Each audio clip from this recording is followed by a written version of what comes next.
안녕하세요. 스타트 바둑입니다. 오늘은 정석에 대해서 공부해 보도록 하겠습니다. 전에 정석에 대해서 공부한 적이 있고요. 또 기본 정석 몇 가지를 배우시기도 했어요. 오늘 그걸 또 반복해서 하는 경우도 있고요. 복습하는 겸이라고 생각하시면 됩니다. 그리고 정석대로 두지 않았을 때 어떻게 상대의 돌을 공격하는가에 대해서도 공부해 보도록 하겠습니다. 화면을 한번 보시면 이제 흑백, 귀를 하나씩 차지했잖아요. 그래서 이제 배운 정석을 하나씩 상기해 가면서 보도록 할게요. 처음에 좌기 쪽을 한번 보도록 하겠습니다. 흑 선수가 한 칸 걸침 하는 거 있었죠? 그러면은 우리가 기억하는 거 한번 볼까요? 삼선에 갖다 붙입니다. 붙이면 뭐죠? 젖혀라. 젖히면 뻗어라. 여기서 뻗는 방법이 이쪽과 이렇게 있는데, 예전에 이제 일본 바둑계를 전부 휘어잡았던 1인자들이 기다니 미노루란 분의 제자들이 많았어요. 뭐 데마킬러 가또, 모양의 오답게, 미학이라고 부르죠. 우주류, 중앙을 중요시하는 다케미야, 그리고 우리나라 사람인 지하철 고바시와 우리나라 그 라이벌이었던 조치훈, 모두 기다니 미노루 구단의 제자였는데요. 이 기다니 구단이 이렇게 두는 정석을 만든 적이 있었습니다. 그래서 이거를 기다니 정석이라고 부르는데 요즘은 거의 사용되지 않습니다. 왜일까요? 이선이라 그렇죠. 그래서 이렇게 삼선으로 뻗는 게 더 좋고요. 흑은 여기서 두 가지가 있는데 이렇게 연결하는 거랑 호구로 연결하는 게 있습니다. 이때 호구를 이렇게 하는 것은 좋지 않다고 말씀드렸어요. 요거는 좀 잘못된 수인데, 이런 백이 여기를 얼른 젖히게 되고요. 흑이 막지를 못하죠. 단수 치고 있고 해서 잡힙니다. 그래서 물러나야 되니까 이건 집으로 많이 손해이기 때문에 이렇게 5선 호구가 아닌 4선 호구를 치죠. 이제 여기서 젖히는 것은 막을 수가 있죠. 흑이 호구가 되고 백한점 위험해서 오히려 백이 이쪽을 두지 않습니다. 백은 이렇게 두고요. 흑은 여기까지 벌려가서 정석이 하나 완성이 되고요. 그리고 조금 전에 호구 연결하는 거 말고 꽉 연결하는 거, 이것도 공부하셨었죠? 자, 돌아가면 붙이면 젖혀라, 젖히면 뻗어라, 뻗으면 이어라, 그 다음에 이으면 벌려라. 벌림의 원칙에서 귀에서 변으로 갈 때 어떻게 간다 기억하시죠? 돌 숫자만큼 그 3칸을 갑니다. 물론 이렇게 2칸을 간다고 해서 아주 못 들 바는 아닌데요. 인공지능도 이쪽을 선호하는 거 보니까 여기가 더 좋은 것 같습니다. 그리고 흑도 역시 칸을 넓혀야 되는데 흑은 중앙 쪽으로 집지러 갈 필요가 없죠. 왜냐하면 집 짓기 쉬운 곳은 중앙보다는 변이니까요. 귀가 집 짓기 제일 쉬운데 그건 이미 백이 차지하고 있으니까 흑은 변 쪽으로 가야죠. 변에서 변으로 갈 때는 돌 플러스 1, 그래서 돌이 이쪽 라인에 2개가 있으니까 2 더하기 1 해서 3칸을 이렇게 가게 됩니다. 3선도 좋고요. 4선도 좋습니다. 이렇게 해서 정석이 완성이 된다라고 할 수가 있네요. 두 가지 정석 지금 동시에 보셨죠? 이렇게 해서 이리 가는 거랑 여기를 연결하고 이렇게 혹은 이렇게 가는 거를 배우셨었습니다. 자, 여기서 흑 선수가 지키지 않고 이렇게 먼저 걸쳐갈 수도 있습니다. 요즘이 오히려 이렇게 유행하죠. 전투를 좋아하는 백 선수라면 이렇게 갈라쳐서 싸움이 들어가게 되고요. 아니면 이렇게 지키고 흑은 그때 이렇게 칸을 넓혀서 소기의 목적을 달성할 수가 있습니다. 그런데 흑 선수가 이 세 개를 지키지 않고 나 그럼 귀 지키는 게 크니까 귀를 지켜야 되겠어 라고 우하기를 한번 보시죠. 이 소목의 지키는 방법, 귀를 지키는 방법을 굳힘이라고 말씀드린 적이 있는데요. 굳힘 또는 지킴이라고 할 수가 있겠죠. 굳힐 때는 날일자 지키는 게 제일 확실하죠.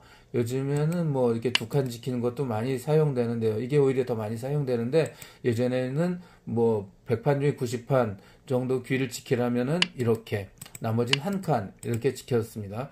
어쨌든 지켰다고 할게요. 백 선수는 지키지 않은 흑을 공격해야 되는데 어떻게 공격하는 게 좋을까요? 이게 오늘 공부의 핵심이라고 해도 되겠네요. 자, 공격을 할 때는 상대의 돌 숫자만큼 공격하면 돼요. 여기 돌이 두 개죠. 그러니까 두 칸을 사이에 두고 공격을 하게 됩니다. 만약에 자, 이렇게 있을게요. 백 선수가 이 세모 한 점을 공격한다라고 한다면 백 선수가요. 어떻게 공격하면 좋으냐면요. 돌 숫자만큼이라죠. 돌 숫자만큼 사이에 두고죠. 돌이 한 개 있으니까 한 칸을 사이에 두고 같은 선에서 공격합니다. 중요한 겁니다. 같은 선에서 공격한다는 게 중요해요. 그래서 이 흙을 공격할 때는 백은 이렇게 한 칸 사이에 두고 이쪽에서 공격하는 게 좋아요. 한 칸 사이에 두라고 했다고 이렇게 공격하면은 이 백은 예, 돌이 뭉쳐져 있고 흙이 돌이 하나일 때 안정을 취하는 예, 돌이 하나일 때 돌 숫자 플러스 1 1 플러스 1이죠. 이렇게 두 칸을 해서 이쪽에 집 형태를 만들어내면 더 이상 공격이 되지 않거든요. 그래서 예, 이렇게 공격하는 게 저쪽 흙이 이쪽으로 오른쪽으로 두 칸을 갈 수가 없습니다. 백이 미리 기다리고 있으니까. 그래서 공격은 돌 숫자만큼 사이에 두고 공격한다 기억하시면 되겠습니다. 그럼 지금 좌우기에 흙돌이 몇 개 있죠?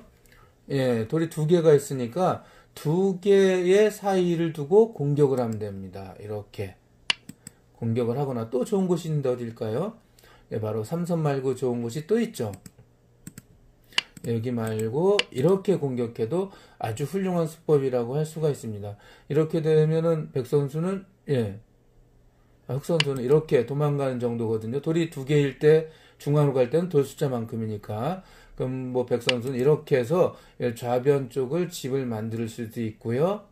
예, 뭐 이런 식으로 지킬 수도 있죠. 그 다음에 계속 공격하겠다고 이렇게 쫓아갈 수도 있습니다. 이렇게 지키는 게 좀 더 무난할 것 같아요. 자, 이제 공격하는 방법 배우셨죠?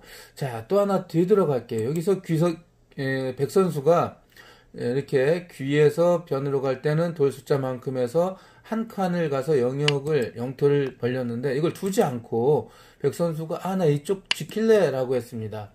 그러면 이제 백이 두지 않았으니까 흙이 공격해야 되잖아요. 자, 어떻게 공격할까요?가 또 문제가 되겠네요. 이 백 선수는 절대 잡히지 않습니다. 일단 귀에서 10집 이상 확보했는데 흙이 백이 두지 않았으니까 흙은 좀 더 좋은 결과를 만들어야 되는데 이때 이 백은 튼튼하기 때문에 아까 만약에 약한 돌이라면 돌 숫자를 사이에 두고 공격을 하는데 예, 나름 확실히 살아있습니다. 이렇게 공격해도 돌이 한 개니까 한 칸 사이에 두고 공격해도 아주 훌륭한 수법이긴 한데요. 예, 지금 여기서 보면은 서로 돌이 3개씩입니다. 백도 3개, 흙도 3개인데 흙이 좀 더 강해요. 흙은 완전히 연결되어 있고요. 흙은 약간 미흡합니다. 만약에 흙 선수가 2번을 두면은 백은 끊어질 수가 있어요. 근데 이 흙은 백이 2번을 두어도 끊어지지가 않죠. 그래서 흙 선수는 좀 더 강하니까 압박을 심하게 할 수가 있는데 바로 상대가 백 선수가 이 오른쪽으로 진출하잖아요. 그 진출하는 곳을 완전히 막아버립니다. 이렇게 막아버려요. 그럼 백 선수가 붙이면 젖혀야 되겠나 하는데 그때 예, 화점을 둡니다. 백 선수가 단수를 쳐서 한 점을 공격할 수 있는데 그랬다가는 여기 끊어져서 예, 백이 한 점을 잡을 때 흙은 뻗어서 귀를 크게 확보합니다. 2점 잡혔죠. 이건 백이 큰 손해가 아닐 수가 없습니다. 그래서 백은 약점이 있기 때문에 함부로 단수 칠 수가 없어서 연결을 해야 됩니다. 네, 약점을 연결할 때 흙은 이렇게 뻗어가지고요. 상대가 한 번 더 밀면 이렇게 배우셨었죠? 이거 한 칸 띄어서 기본 행마 초급 행마에서 배웠습니다. 이렇게 2선을 땐 한 칸을 띄어라 그러죠. 응수하기에서 배웠던 것 같습니다. 끼우면 단추고 연결하고 중앙 쪽을 연결해서 처음에 백이 한 칸 갔을 때보다 즉 좌상계 6으로 지키기 전보다 백의 형태는 좀 압박을 받아서 많이 눌려 있고요. 흙은 중앙이 매우 튼튼하게 돼서 이 결과는 부분적으로 흙이 아주 대만족이라고 말씀을 드릴 수가 있습니다. 오늘 가장 기본적인 정석에서 나온 서로 두지 않았을 때 어떻게 두는가에 대해서 공부를 해봤습니다. 다음 시간에도 이렇게 기본 정석에서 상대가 제대로 두지 않았을 때는 어떻게 할까에 대해서 공부를 해보도록 할게요. 오늘은 여기까지 하도록 하겠습니다. 감사합니다.